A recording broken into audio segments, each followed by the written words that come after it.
Astutos y sencillos. Apologética, defensa de la fe. Dice Jesús: los envío como a ovejas en medio de lobos. Por tanto, sean astutos como serpientes y sencillos como palomas. Mateo 10, 16. A la hora de dar testimonio de Cristo, así tenemos que ser astutos y sencillos. Hay que usar la mente. Dios nos manda a usar la mente. Hay que amar a Dios con todo nuestro corazón, con todas nuestras fuerzas y con toda nuestra mente. Tenemos que dar argumentos. ¿Por qué vivimos como vivimos? ¿Por qué somos como somos? Y fíjese lo que dice el apóstol Pedro. Dice, hablando del sufrimiento de seguir a Cristo, dice: no tengan miedo ni sean groseros. Más bien, honren en su corazón a Cristo como Señor. Estén siempre preparados para responder a todo el que les pida razón de la esperanza que hay en ustedes. Y hemos estado estudiando el Evangelio de Marcos por varias semanas, y voy a hacer aquí un pequeño paréntesis para hablar un poco de la apologética. En Marcos nos quedamos ya antes de que Jesucristo fuera crucificado, y Él se mantenía firme y daba testimonio de quién era. Entonces vamos a hablar un poco de eso, de defender nuestra fe. Eso es la apologética. Y hago esta pausa porque tenemos un predicador invitado aquí en New Hope que se llama Stephen Williams, y su historia es muy interesante. Él está ahorita predicando en inglés lo que yo estoy predicando en español. Pero él tiene un ministerio muy interesante. Fíjense que él era un maestro de la escuela pública aquí en Estados Unidos por 10 años y se convirtió al cristianismo, adoptó el cristianismo, se hizo cristiano y empezó a tratar de enseñar la herencia cristiana que tiene Estados Unidos por medio de los documentos como la Constitución. La Constitución de los Estados Unidos habla de Dios, y él quiso enseñar sobre eso, y la escuela le dijo: no, tú no puedes enseñar de eso, no puedes enseñar de eso. Pero dice: pero estoy usando pues la Constitución de los Estados Unidos. Y le dijeron que no. Entonces, pues aquí, así no se queda con los brazos cruzados aquí en Estados Unidos, ¿verdad? Uno empezó a hacer una demanda con ayuda de otro grupo y ganó. Ganó, dejando que se enseñe con los documentos históricos, con referencias a Dios cristianas en escuelas públicas, porque muchas veces pensamos: es que no se puede hablar de Dios en la escuela. Bueno, pero si el documento mismo habla de Dios, pues ni modo, ¿qué le va uno a hacer, verdad? Entonces ganó el juicio, y él es un pastor que vive en el centro de Oregon, en Bend, y ha tenido este ministerio que ha crecido muchísimo. Salió en las noticias. Si usted me dice, yo le puedo pasar el link, y usted puede ver el video de cuando él está en las noticias a nivel nacional. Tomó luz de todo esto que estaba haciendo. Pero él empezó este ministerio a preparar a los seguidores de Cristo a que defiendan su fe, porque hay una enorme hostilidad al cristianismo en el mundo, no solo en las escuelas, sino en las sociedades, cada vez más hostil hacia quien tiene una visión cristiana del mundo. Cada vez la sociedad se hace más secular, y por eso hoy quiero enseñarles un poquito de eso, de la apologética, de cómo dar razón de nuestra fe, porque muchas veces pensamos que nuestra fe es ciega y que no hay ninguna base, pero sí hay bases que son muy seguras para nuestra fe. Y la apologética es esa palabra de defensa, es una rama de la teología que se dedica a defender la fe y trata de explicar la fe a otras filosofías, a otras ideas, ¿verdad? Y creo que queda perfecto en donde nos quedamos en Marcos, donde Jesús frente al consejo de judíos, al consejo gobernante, dice, sí, yo soy el Cristo. Y frente a Pilato también le dice, tú ya lo dijiste, ¿verdad? O sea, no se queda callado completamente y da razón de por qué está ahí. Entonces, también nosotros tenemos que dar razón de por qué eres cristiano, por qué eres un seguidor de Cristo, por qué eres un discípulo de Cristo. De eso vamos a hablar. Está muy interesante lo que vamos a aprender hoy. Y este ministerio que empezó este hermano está basado en el versículo de Isaías 43, que cita precisamente al principio del Evangelio de Marcos, Juan el Bautista, ¿verdad? Cuando dice, preparen el camino para la venida del Señor, abran camino. Hay que abrir camino para el Señor, hay que quitar los obstáculos para que entre el Señor. ¿Por qué? ¿Cuál es el problema? ¿Cuál es el problema? Vaya que hay un problema. Muchos cristianos no están dispuestos a hablar de su fe. Con la gente que no cree, los cristianos se quedan callados. Y el otro problema, hablando y viendo aquí a nuestros jóvenes, 50% de los jóvenes cristianos se alejan de su fe cuando salen de la casa. Algunos hasta antes. Ese es un gran problema. Es un gran problema.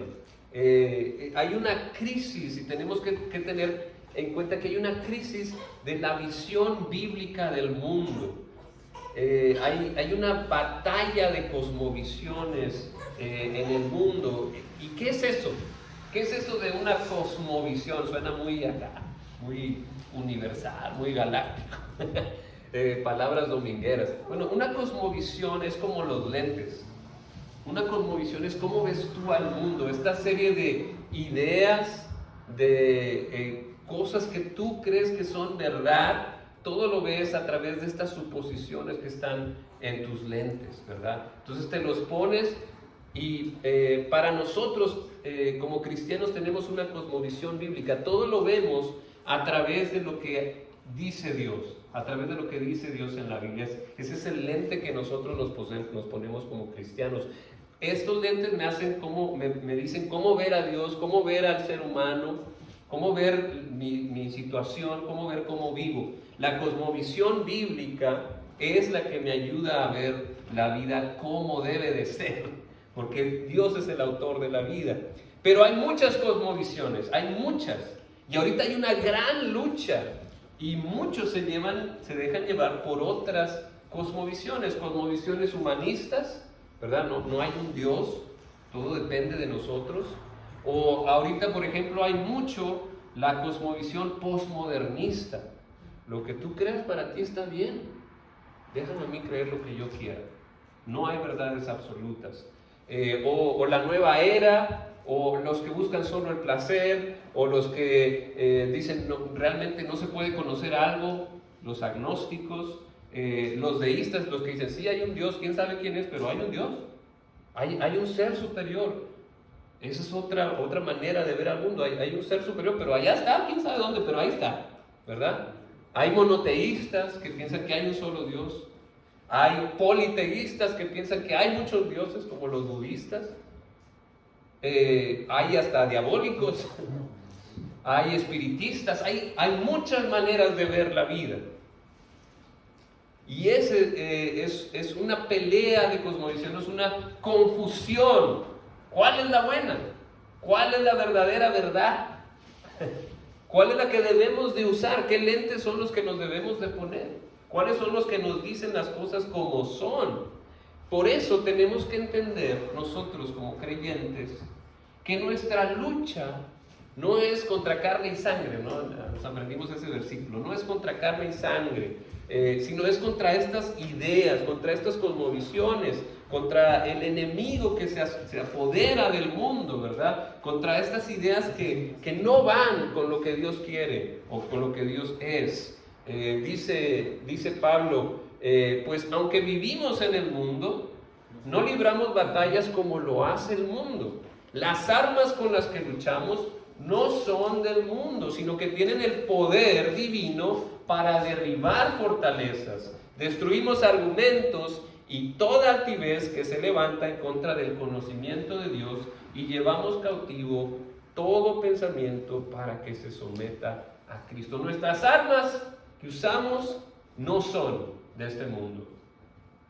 Es el poder de Dios, y con ese poder de Dios, con ese conocimiento de Dios, destruimos todos los argumentos que se levantan en su contra. Entonces, yo por eso digo que no vea a los que no piensan como usted como enemigos, ¿verdad? Diga, ay, esos, ¿cómo están?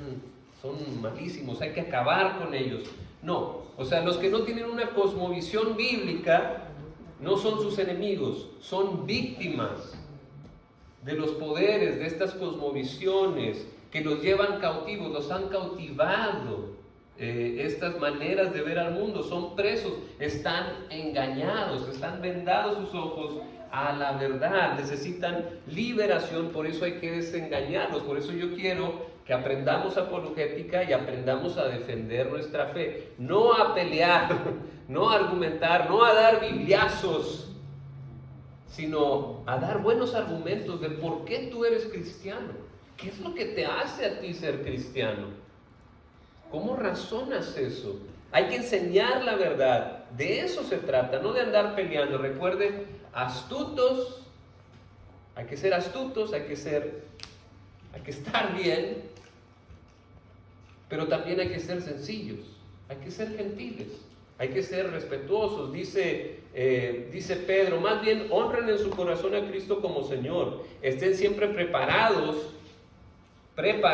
para responder a todo el que les pida razón de la esperanza que hay en ustedes. A los que le pidan, ¿verdad? No va a andar usted dando ahí lecciones. Usted pida permiso, diga, oye, quiero compartir tu fe, ¿está bien? No, ok, no hay problema. Pero si hay alguien que te pide, oye, ¿tú por qué eres cristiano? Ah, bueno, tengo que decir porque yo creo en Dios. Pero hágalo con gentileza y respeto, manteniendo la conciencia limpia, para que los que hablan mal de la buena conducta de ustedes en Cristo se avergüencen por sus calumnias. Con respeto y gentileza hay que compartir, pero hay que dar razón, hay que hacer algo lógico. Aunque yo sé que la fe en Dios puede parecer ilógica, la sabiduría de Dios no es de este mundo y puede parecer muy distinta, estoy de acuerdo, pero sí hay argumentos lógicos que podemos compartir con la gente, porque está confundida con estas cosmovisiones que nos han cautivado, ¿verdad? Los llevan cautivos, ¿verdad? Hay tres temas básicos, dice Steven, que tenemos que compartir para tener una cosmovisión correcta, una cosmovisión de Dios. Tienes que responder estas tres preguntas. ¿Quién es Dios? ¿Quién es Dios? ¿Quién es el hombre? ¿Qué es el ser humano? ¿Y qué es la verdad? Tenemos que responder estas preguntas. ¿Quién es Dios? ¿Quién es Dios? Bueno, en un minuto díganme quién es Dios. Rápido. ¿Quién es Dios? Dios se ha revelado, se ha dado a conocer a través de la creación, dice desde Romanos 12, nadie tiene excusa. Han visto la creación, hay alguien que la hizo. Hello. Ese es Dios, el Dios creador, el Dios de la Biblia, y se ha revelado completamente en Cristo.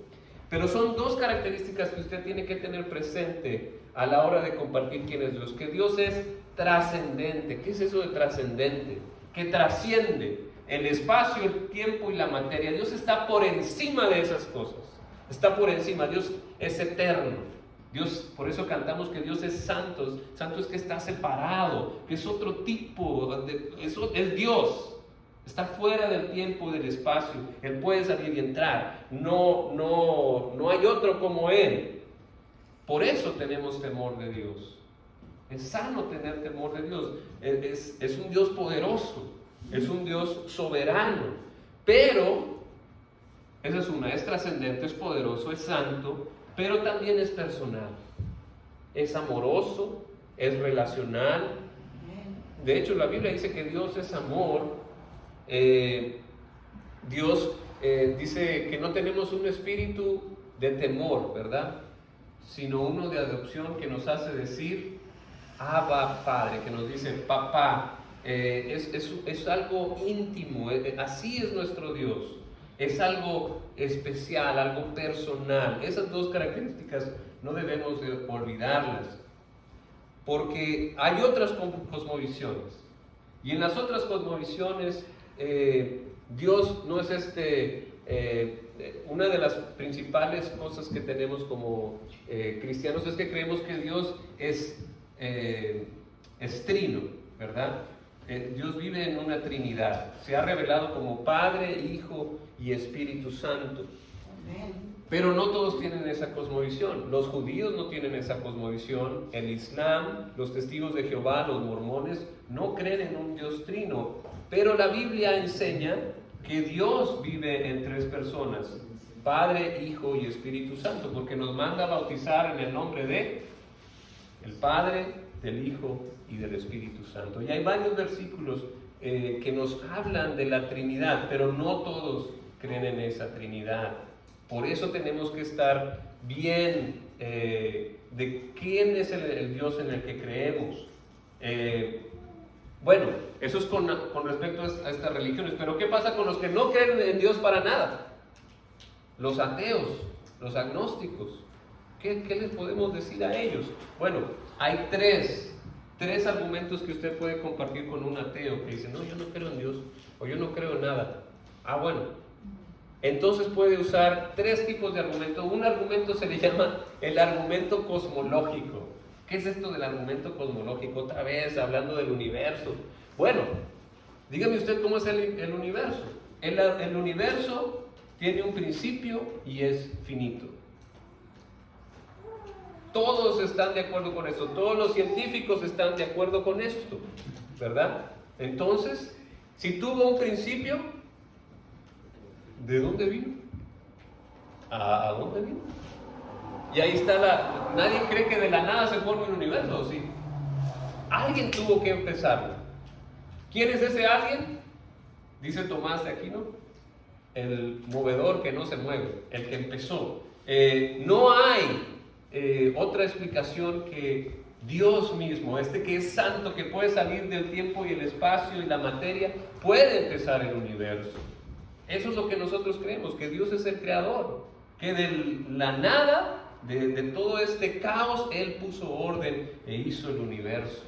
Entonces, esa es una razón, ¿verdad? Para los que no creen en Dios, bueno, puede darle el argumento cosmológico. De hecho, Einstein, ¿usted sabe quién fue Einstein? ¿No? Gran pensador científico, se hizo creyente en Dios por sus propias ecuaciones y hasta tuvo que cambiarlas porque no le gustaba el resultado, porque se dio cuenta que el universo tiene que tener un creador y ese creador es Dios. Einstein se hizo creyente en Dios por eso. Pero bueno, eso le puede compartir a alguien que no cree en Dios. Otro argumento es el argumento del diseño. Hay un diseño en todo lo que ves alrededor, alguien lo diseñó. Es un diseño perfecto. El ser humano, vaya que es, wow, vaya creación. Tiene la capacidad de sanarse a sí mismo, de vivir por muchos años. ¿Sabe cuánta sangre bombea su corazón al año? ¿Sabe? Yo tampoco. Pero es muchísimas veces es una bomba que está bombeando sangre, sin que tú te des cuenta. Los pulmones, ¿cuánto oxígeno cambian para tu sangre? O sea, es una maravilla. ¿Quién diseñó eso? Dios. Entonces tenemos la cosmovisión del argumento, tenemos el diseño. Cuando uno ve su propio ser, dice, wow, alguien me diseñó, ¿verdad? La inteligencia, ¿verdad? No somos producto de la evolución. La evolución es una teoría que no fue confirmada. El otro es la moral. ¿Qué es eso de la moral? Yo también me quedé pensando, ¿cómo está eso del argumento de la moral? Y dice que hay algo que nos hace reaccionar. No por tus acciones. Conoces que hay una moral no por tus acciones, porque la riegas. pero hay una reacción cuando algo es injusto, ¿no? Y si usted dice, no, no hay moral, y así le pasó a un estudiante. Él hizo un ensayo diciendo que no había moral, y el maestro lo agarró y lo reprobó. Le puso 0. No hay moral, le puso 0. Y entonces, ¿cómo cree que reaccionó el estudiante? Se enojó. ¿Por qué me pones 0? Pues tú estás diciendo que no hay moral. Y tú me trajiste el folder azul y a mí no me gusta el color azul, por eso te reprobé. ¿Cómo ven? ¿Hay o no hay moral? ¿Cómo sabes que está mal si no hay moral? Y si hay moral, ¿quién la puso? ¿Quién dijo estas son las leyes? Robar está mal. ¿Quién dijo eso? Hay unas leyes espirituales que no podemos ignorar, igual que las leyes físicas, y esas las dio Dios. Entonces, hay 3 argumentos para los que no creen en Dios que les puedes tú compartir. Obviamente, de nuevo, hago el énfasis, no se trata de pelear, no se trata de traer a la gente por mis argumentos, porque si yo te puedo convencer de algo, también te puedo convencer de lo contrario. No se trata del convencimiento, se trata de que tú tengas firmeza en tu fe. Que no venga alguien y te diga, no, pues es que las cosas no son así, no hay Dios. Espérame, ¿cómo que no hay Dios? Si Dios se ha revelado en la naturaleza y se ha revelado en Cristo, si hay alguien, tenemos que tener un creador, tenemos que tener un diseño y tenemos la moral. Bueno, entonces ya la gente te da algo, pues sí es cierto, ¿no? Y los pones a pensar, ¿verdad? ¿Qué era lo que hacía Jesús? Jesús ponía a pensar a la gente, le ponía buenas preguntas. Bueno, ¿y entonces quién nos creó? Entonces uno los pone a pensar, ¿verdad? Pero ese es el punto, ¿no? No que usted se pelee y empiece ahí, no, por favor. Seamos, como dije, astutos, pero sencillos, ¿verdad? Ahora, esa es la primera pregunta. ¿Quién es Dios? La segunda es, ¿qué es el hombre? ¿Qué es el hombre? Y esto tiene que ver con la identidad, con el propósito, con la moralidad y con el destino. En nuestra cosmovisión bíblica nos dicta todas estas, responde a todas las preguntas de una manera mejor que cualquier otra cosmovisión. ¿Quiénes somos? ¿Cuál es nuestra identidad? Bueno, somos creación de Dios. Dios nos creó, dijo, te entretejí en el vientre de tu madre, dice Dios en los Salmos. Y estás hecho a imagen y semejanza de Dios. ¡Wow! Dios contesta tus preguntas más profundas en la tierra. ¿Quién soy? Eres creación de Dios, hecho a imagen de Dios. Eso es lo que eres. ¿Y cuál es tu propósito? ¿Por qué estoy aquí en la tierra? No sé qué hago. Bueno, estás para representar a Dios. Dios te hizo a su imagen y semejanza. Pero ¿qué pasa? No lo hemos logrado. No lo hemos logrado, el pecado no nos ha dejado. Y dice la Biblia que todos nos hemos quedado cortos. No hemos alcanzado esa imagen que deberíamos de reflejar. Y por eso es el pecado no nos ha dejado. Y la paga del pecado es la muerte. Espérame, ya estamos en palabras más serias, ¿qué onda? Pero ese es el propósito. Tú estás aquí para representar a Dios, para tener una relación con Dios. Y nos hemos quedado cortos por el pecado. Y tenemos la moralidad. ¿Cómo vivir? Conforme a la palabra de Dios. Lucas 10:27 dice, ama al Señor con todo tu corazón, con toda tu mente, con todas tus fuerzas. Eso es como hay que vivir. Así es como hay que vivir. Dios nos dice cómo vivir, nos dice lo que tenemos que hacer. Hay que hacer discípulos, ese es el trabajo de la iglesia. Vayan y hagan discípulos. Ya tenemos la identidad, ya tenemos el propósito, ya tenemos la moralidad. Y ahora, ¿cuál es tu destino? ¿De dónde vengo y a dónde voy? ¿A dónde voy después de la muerte? Solo hay 2 destinos, el cielo o el infierno, no hay en medio. No hay en medio. ¿A dónde voy? Si pones tu fe en Cristo, entonces eres justificado. La sangre del Cordero te limpia, tienes seguridad de salvación, es por gracia. Nadie puede presumir, hey, yo me voy a ir al cielo por lo que yo hice. ¡Jale! ¡Wow! Buena suerte con eso. Todos vamos al cielo por gracia, por la gracia de Dios. Y porque Él es fiel y justo, va a terminar la obra que empezó en nosotros y nos va a purificar si confesamos nuestros pecados. Todo eso es con nuestra cosmovisión bíblica, pero hay cosmovisiones que no son bíblicas y que tratan de explicar todas estas cosas, tu identidad, tu moralidad, tu destino y tu propósito con otras ideas. Por ejemplo, estábamos viendo la semana pasada, no sé si se acuerdan, de Abraham Maslow. ¿Quién es ese? El que hizo lo de las necesidades, ¿verdad? Tenemos que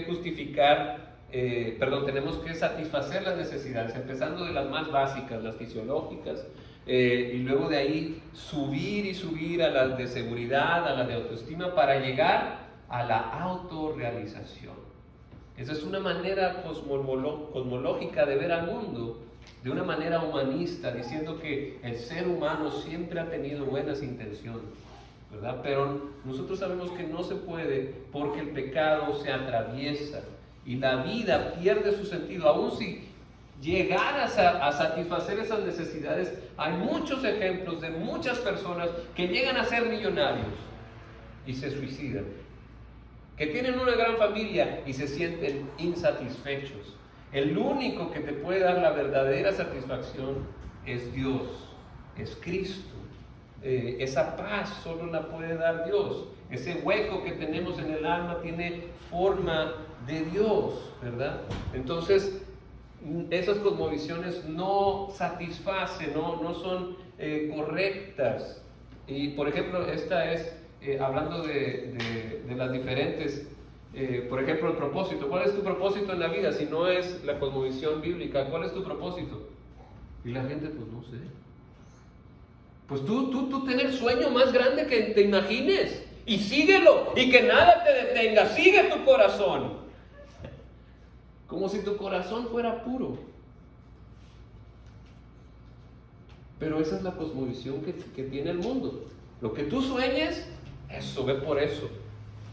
Cuando Dios te dice, el corazón es engañoso y hay pecado en tu corazón, no todos tus sueños te van a llevar a donde quieres llegar.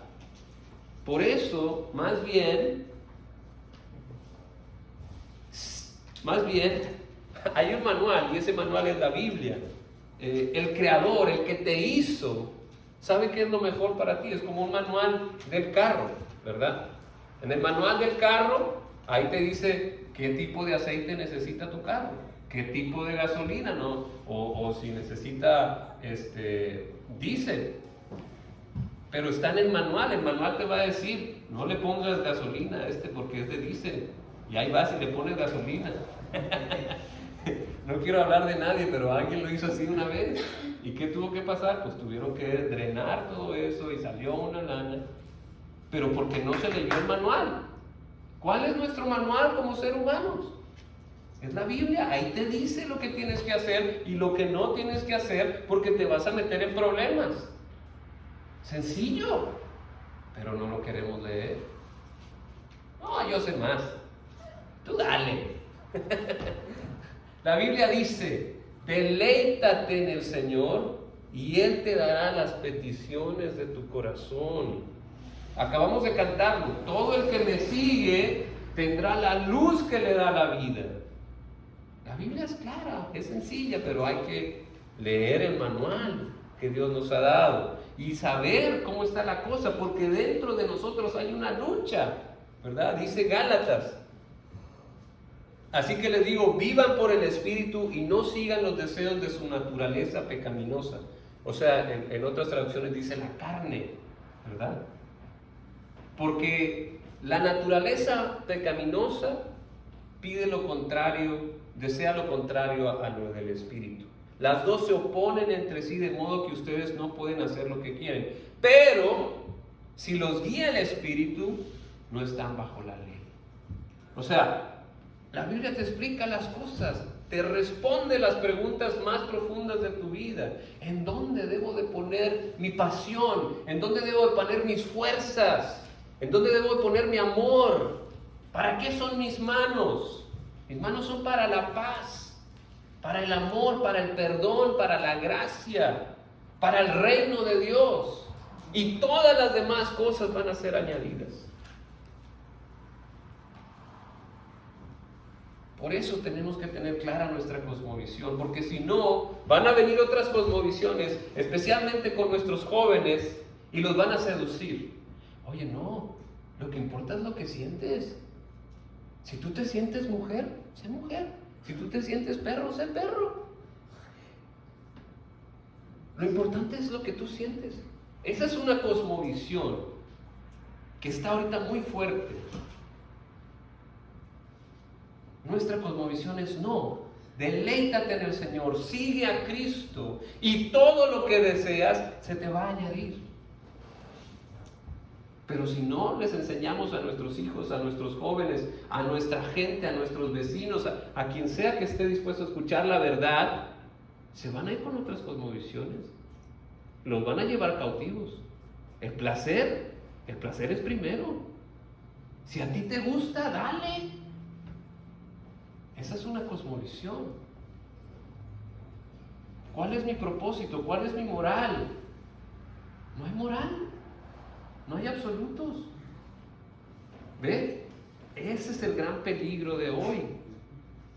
Que todos pueden agarrar el camino. No, tú ves, si eso te hace feliz, tú dale. Cuidado. Se lo digo a los jóvenes que están aquí, que son los más fáciles de agarrar esa tentación. Es una tentación y está mal.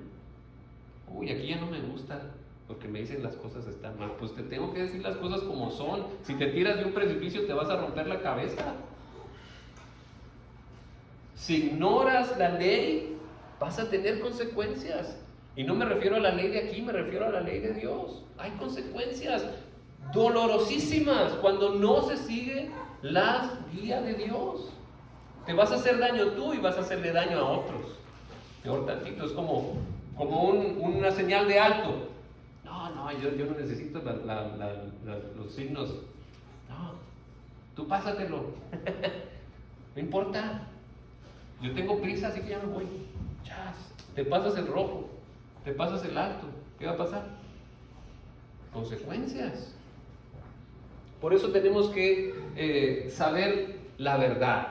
¿Cuál es la verdad? Ya hablamos de quién es Dios, ya hablamos de quién es el ser humano, y ahora la verdad. ¿Cuál es la verdad? ¿Quién tiene la verdad? La verdad es, Juan 17:17 dice, santifícalos en la verdad, tu palabra es verdad. Segunda de Timoteo 2:15 dice, esfuérzate por presentarte a Dios aprobado, como obrero que no tiene de qué avergonzarse y que interpreta rectamente la palabra de verdad. Santiago 1:18, por su propia voluntad Dios nos hizo nacer mediante la palabra de verdad para que fuéramos como los primeros y mejores frutos. La verdad es ese manual, la Biblia, la palabra de Dios. Eso es la verdad, lógica, y el argumento lógico, hay tres cosas que podemos pensar, bueno, más o menos. La lógica de la no contradicción. ¿Qué es eso de la lógica de la no contradicción? Dos cosas diferentes no pueden ser verdad al mismo tiempo. O sea, Jesús es Dios encarnado o Jesús no es un Dios encarnado. Pero no pueden ser las dos al mismo tiempo, no pueden ser verdad. Una es verdad y la otra es falsa. O es verdad o es mentira, pero no las dos pueden ser lo mismo. Y aquí es donde entra el problema de la universalidad. Eso. Eso. Ay, estoy trabado. Pero bueno, o sea que todas las religiones son buenas. Todas las religiones son verdad. ¿Cómo? ¿Jesucristo es Dios encarnado o no es Dios encarnado. Y hay religiones que no creen eso. Entonces, ¿es verdad o es mentira? Pero no puede ser verdad todas. Una tiene que ser verdad y las demás son falsas. Y como les digo, no se trata de ganar un argumento, se trata de saber bien la evidencia y estar firmes en nuestras convicciones, en nuestra fe. Pero no pueden ser todas a la vez verdad. ¿Ok? Ahora, ¿cuál es la verdad de la verdad? Se necesita más fe para ser ateo, dicen algunos.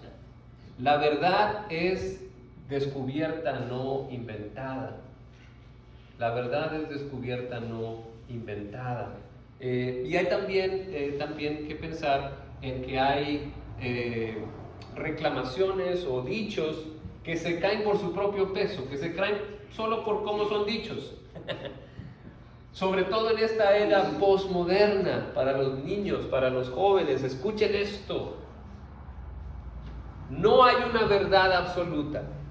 ¿Qué tiene mal eso? No hay verdad absoluta. No hay. O todas las verdades son medias verdades. ¿Cómo puedo yo creer eso si me estás diciendo que no hay verdades absolutas? ¿Cómo es que esta verdad no es absoluta? ¿Me explico? No puedes decir que no hay verdades absolutas y creer que eso es verdad. No tiene sentido. Pero eso nos ha cautivado y ha engañado a muchos. O hay una verdad o no hay verdades. Y sí hay verdad. Pero tú dices, no, sí, todas las verdades no son absolutas. No tiene sentido.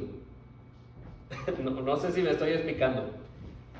Si hay una verdad absoluta, ¿por qué no hay verdades a medias? Bueno, a ver, ya me confundí yo también. No hay verdad absoluta. Esa sentencia, esa declaración no es verdad, porque si no tú estás diciendo que esa verdad es absoluta. Mentiras hay muchas, pero hay una sola. Exacto. Bueno, todas las verdades son verdades a medias, no puede ser, porque si no lo que acabas de decir también es una verdad a media. No hay absoluto. ¿Estás absolutamente convencido?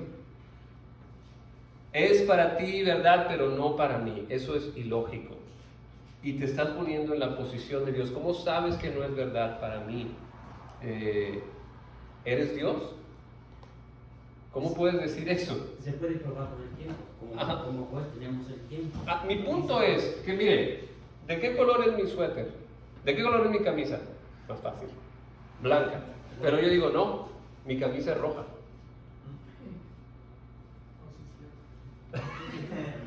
O sea, aunque yo diga lo que diga, la verdad es que es blanca. Ese es su punto de vista. Hay una opinión, pero no es la verdad. Entonces tenemos que tener cuidado, porque la verdad te conecta a la realidad, lo que realmente es. Eso es la verdad. Y hay gente que rechaza la Biblia. La Biblia es buena para ti, pero no para mí. ¿Es verdad o no es verdad? ¿Es la camisa blanca o no es blanca? ¿O es roja? ¿Me explico? Entonces puedes ignorar las señales, puedes ignorar la ley, pero eso no hace que sea verdad. Por eso no te equivoques, Jesús es el único camino, la verdad y la vida. En conclusión, ¿qué aprendemos? ¿Qué nos llevamos? Pues yo espero que se lleven algún argumento que les haya servido, pero que trabajemos en nuestra cosmovisión bíblica. Trabajemos en ella, tenemos que dar razón de por qué pensamos, por qué somos cristianos, qué es la diferencia de seguir a Cristo, cómo ha cambiado tu vida, lo que hemos dicho, compartir tu testimonio, pero también dar argumentos a la gente que dice, Dios no existe. Bueno, pero ¿qué piensas de esto, esto y esto? O no, el hombre puede hacer lo que quiera. Bueno, pero ¿qué piensas de esto y esto y esto? De estos argumentos que les estoy compartiendo, ¿verdad? Hay que dar argumentos, hay que ser sencillos, hay que ser respetuosos, pero hay que hablar, hay que defender la fe y sobre todo tratar de traer la conversación a Cristo. ¿Quién es Cristo para ti? ¿Quién es Cristo? No, pues no sé si existió o no. Bueno, sí hay evidencia. De eso voy a hablar la próxima semana más de la Biblia. Pero tratemos de escuchar y tratemos de ser respetuosos, pero también defendamos nuestra fe. Expongamos creencias. ¿Por qué creemos y cómo creemos? Para que la más gente pueda venir a la verdad y no esté batallando en su vida. Amén. Amén. Amén.